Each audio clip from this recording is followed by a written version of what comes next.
Қайырлы күн достар, бүгін сіздерге қозқұйрықты қалай қуыру керек, қалай пісіру керек, сол жайлы бөлісетін боламын.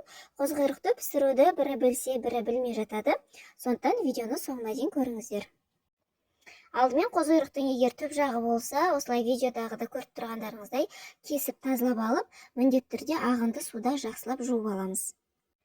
Қазанымызға су құйып, қозқұйрықтарымызды салып, қайнатып алатын боламыз. Баяу отта 1 сағаттай пісіреміз.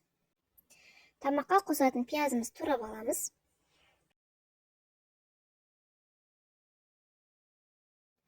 Қозқұйрықтарды 1 сағат қайнатып алдым, енді ұзыншалап турап аламын. Қозқұйрықтарды қуыратын алдында міндетті түрде осылай суға салып, 1 сағаттың көлемінде қайнатып пісіріп алу керек. Себебі қайнатпай бірден қуыратын болса, шикі болып піспей қалады. Қазанымызға қызып тұрған майға пиязымызды салып, қызартып қуырып аламыз. Пияздың үстіне туралған қозқұйрықтарымызды салып, қызарғанша қуырамыз.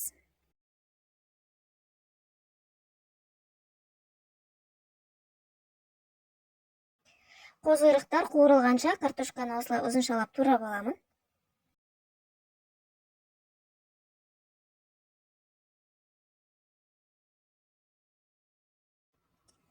Туралған картошкаларымызды салып, татымына қарай тұз және дәмдеуіштер қосып, 1 пиаладай су құйып, баяу отта бетін жауып 1 сағатқа қалдырамыз.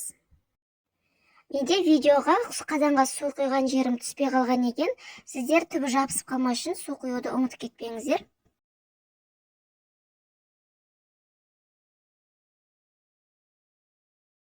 Мінекей біздің қозқұйрық қосылған картошка тамағымыз дайын. Өздеріңіз көріп тұрғандай ешқандай қиындығы жоқ, оп-оңай. Видеом сіздерге пайдалы болса, лайк басып, каналыма тіркелуді ұмытпаңыздар.